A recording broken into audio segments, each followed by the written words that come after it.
mientras realiza sus actividades al mediodía.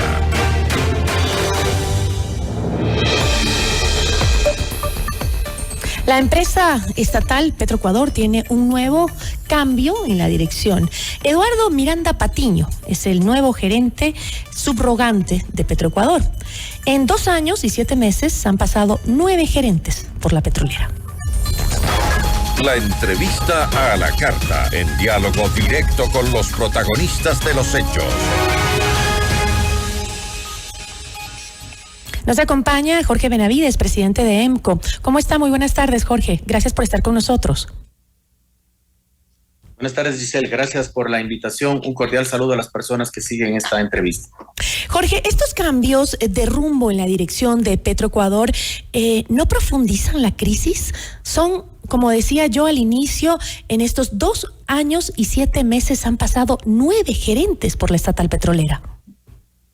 Es un dato importante el que usted resalta, Gisela, justamente para dar cuenta de problemas estructurales que existen en las empresas públicas. No es una novedad el señalar que las 3 empresas públicas, por supuesto unas con mejores indicadores económicos respecto de otras, tienen problemas estructurales. Y de hecho también esto se refleja en que varias de las empresas públicas tienen gerentes subrogantes, no gerentes titulares, que es la figura que se adopta cuando hay unos cambios urgentes y se busca para que alguien que forma parte de la empresa pueda asumir la gerencia general y tomar los correctivos urgentes de cara a un mejor manejo corporativo de la empresa pública. Concretamente, en el caso de Petroecuador, es un tema bueno que refleja también la normalidad de los cambios cuando hay cambio de administración. Ha cambiado la administración, hay nuevo ministro de Energía y Minas, nuevas autoridades en la Secretaría de Planificación, y en ese sentido se busca hacer cambios en cuanto a las gerencias generales, que dicho sea de paso, cuando finalizaba el gobierno del expresidente Lasso, bueno, yo estoy en funciones también en este momento hasta que llevemos a cabo, como es bien conocido por el tema del decreto ejecutivo del presidente Noboa, para extinguir la solución de EMCO. De eso vamos a hablar más adelante, pero sí me gustaría ahora seguir en el tema de esta nueva designación. Eduardo Miranda Patiño es sobrino de Ricardo Patiño. Ricardo Patiño, recordemos, es ex canciller y creo que también ex ministro de Economía, si no me equivoco, del gobierno de Rafael Correa. Lo designan a Miranda Patiño como gerente subrogante de Petroecuador, y hay algunos sectores que consideran que esto es parte del pacto que se hizo con el correísmo para alcanzar una mayoría parlamentaria con la intención de una mayor gobernabilidad. ¿Esto es parte de ese pacto? En lo absoluto, lo que yo le puedo decir es que, por eso es que justamente recordaba el proceso de cambio de régimen, es que se solicitó en su momento la disponibilidad de los cargos de todos los gerentes de las empresas públicas, de las 13 empresas públicas, 7 en el ámbito estratégico, 5 no estratégico y en EMCO. Y es más, el día de ayer, además de haber subrogado a la figura del gerente general en Petroecuador, se nombró también una gerente subrogante para EMCO como empresa pública como tal. Entonces, lo que quiero decir es que se trata de un proceso normal cuando hay un cambio de administración. Y por parte del directorio se conoció las correspondientes disponibilidades del cargo que puso el entonces gerente de Petroecuador, así como el resto de gerentes generales. Ahora, usted mencionó que obviamente, sí, entendemos que en un cambio de administración obviamente se cambian estas cabezas, digamos, pero usted también mencionó que además hay una urgencia, por eso se lo hace y se ponen subrogantes, ¿no? Ahora, ¿no hay una mayor urgencia en el sector energético? O sea, porque de ahí no se ha dicho nada. Se cambia de EMCO, se busca en Petroecuador, pero mientras tanto los ecuatorianos estamos viviendo una tremenda crisis en el sector eléctrico y ¿qué pasa ahí? ¿No es prioridad el sector eléctrico, sobre todo para tener cabezas que puedan sacarnos realmente de esta crisis y no nos dejen como nos dejó el anterior ministro? Es prioridad y de hecho se está haciendo en este momento los análisis pertinentes para buscar incluso ya que los gerentes sean titulares. Cuando hay un gerente titular hay un proceso de designación distinto que cuando se pone a un gerente subrogante. Como un dato informativo, creo que es pertinente hacer que los ciudadanos conozcan que cuando se busca un gerente subrogante, se busca alguna persona que trabaja en la empresa. No es un requisito establecido ni en la ley de empresas públicas ni en el reglamento para llevar a cabo los directorios de las empresas públicas, pero se busca con la figura de la subrogación alguien que conozca porque está de dentro y tiene experiencia. En el caso de los gerentes titulares, sí se requiere un proceso de envío de una terna, en donde hay un proceso de calificación y validación previa de los requisitos, la experiencia y demás. Se está buscando ya, se está trabajando en coordinación con el ministro, con la ministra de Energía y Minas y con la Secretaría de Planificación en los directorios que corresponde a estos sectores estratégicos, tanto de electricidad como de hidrocarburos. Pero el momento puntual fue el conocimiento de la disponibilidad del cargo y a eso responde la designación de este gerente subrogante. Dicho sea de paso, se buscará titularizar y habrá un proceso de acuerdo a la normativa que se llevará en próximas fechas. Bueno, entiendo también que el nuevo gerente tiene experiencia dentro de la empresa, justamente, ¿no? Dice que Eduardo Miranda Patiño es un profesional con 25 años de experiencia laboral en los ámbitos públicos y privados del sector y ha laborado en las áreas de finanzas corporativas, planificación estratégica, dirección de proyectos, valoración de empresas y negocios e hidrocarburos. Es decir, contaría entonces con la experiencia para estar en este cargo. Sí, sin duda, siempre hay una validación del perfil. La Ley Orgánica de Empresas Públicas solicita un título de tercer nivel, experiencia en el área correspondiente y sobre todo no estar inmerso en prohibiciones ni inhabilidades. En este sentido, lo que se está haciendo, y es importante que la ciudadanía conozca, es un proceso de conocer ya la disponibilidad de los cargos que han puesto todos los gerentes de las empresas públicas. Se ha hecho esto con Petroecuador, hubo la renuncia del gerente de EMCO, hay una nueva gerente subrogante y en los próximos días igual se irá conociendo de eléctricas y del resto de empresas públicas. Como señalo, en una suerte de transición, buscando los mejores perfiles para dar respuesta a este problema que usted lo advierte desde el inicio, estructural, que existan tantos gerentes en poco tiempo, y no solo en el caso de Petroecuador, sino que también de otras empresas públicas. De las empresas públicas, como un dato no menos importante, y estamos tomando los correctivos y las necesarias acciones, es advertir que de las 7 empresas estratégicas, 5 gerentes de estas son subrogantes. ¿Y por qué se ha dado este fenómeno?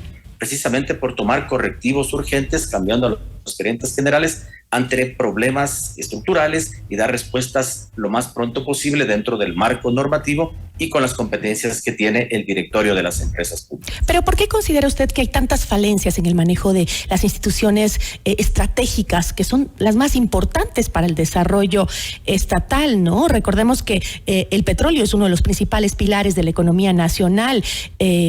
Al producir 480,000 barriles al día, entiendo que Petroecuador produce de esos 480,000 barriles diarios, son directamente 390,000, ¿no? Que les corresponden a Petroecuador.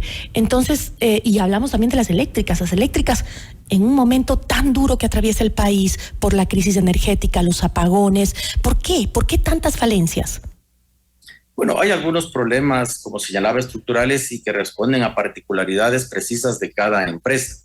Por ejemplo, en el caso de Petroecuador, sin duda es la empresa pública más grande y de mayor relevancia y que mayores ingresos genera al Estado ecuatoriano. Por ejemplo, en el primer semestre del año 2023 se generaron ingresos superiores a los 10,000 millones de dólares, de los cuales cerca de 2,000 millones de dólares se trataban de utilidades.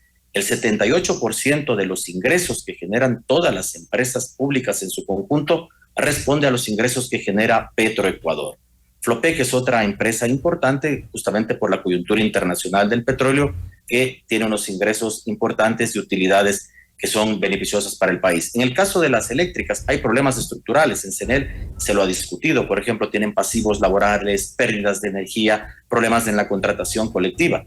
Y obviamente quienes toman los correctivos son los gerentes generales, por supuesto informando a directorio y directorio tomando las directrices y las resoluciones que corresponden en el ámbito de sus competencias. De hecho, se cambió en su momento también al gerente de CENER con la finalidad de que existan respuestas urgentes a estos problemas estructurales. Como le digo, pérdidas de energía, problemas en cobro de facturas, el tema incluso de los contratos colectivos que son muy complejos de sobrellevar para las distintas empresas públicas. Y los problemas legales también. No olvidemos que hace creo que 6 meses o un poco más, se planteó esta investigación por presunto peculado en la contratación de una póliza aparentemente irregular por $99 millones en Petroecuador, ¿no?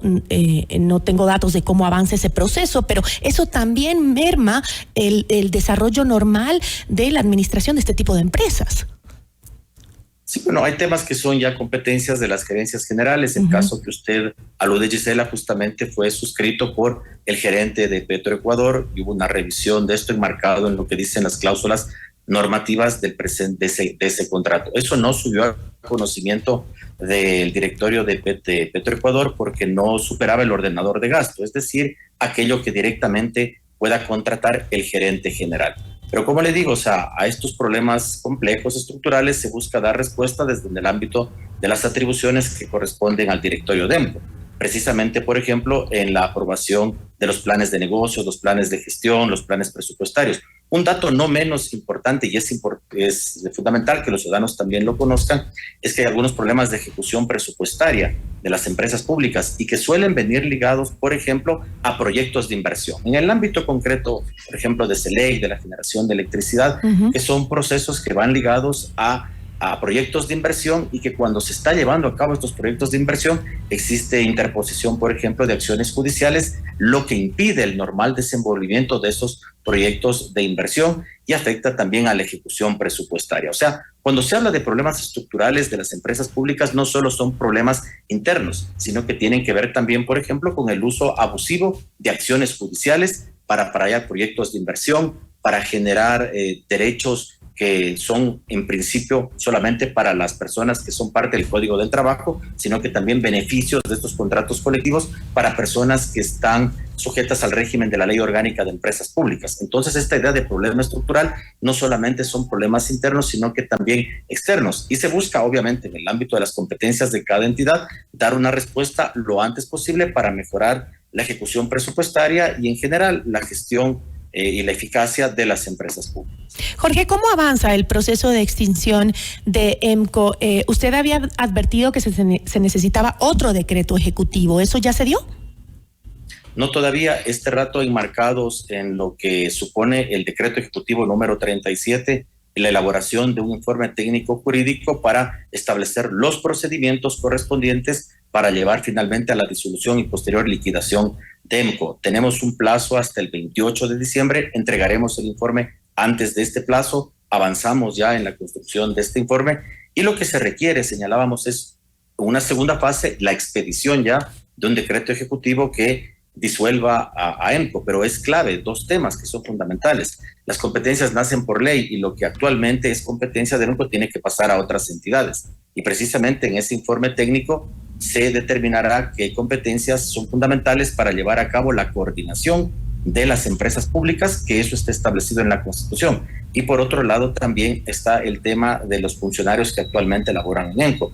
EMCO es una empresa pequeña, sus productos básicamente son técnicos, se encargan de validar aquellos instrumentos, documentos, presupuestos, informes que son posteriormente discutidos en el directorio de la empresa pública. Información que es remitida por cada uno de los gerentes generales de la empresa pública. Y para eliminar la figura del directorio, del presidente del directorio, que yo por el momento estoy ocupando, se requiere una reforma legal a la Ley Orgánica de Empresas Públicas. ¿Más o menos cuánto demoraría entonces todo ese proceso?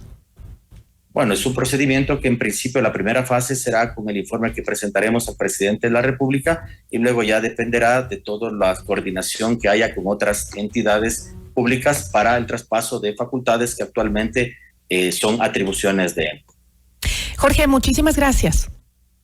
Muchas gracias, Gisela. Simplemente hacer conocer a los ciudadanos que llevamos el proceso de disolución en EMCO con toda tal transparencia. Estaremos informando permanentemente y apegado todo el tiempo a lo que establece la normativa jurídica para que sea un proceso que llegue finalmente a un feliz término. Gracias a usted por la entrevista. Gracias. Desde la prensa estaremos atentos. Muchísimas gracias. Jorge Benavides, presidente del directorio de EMCO.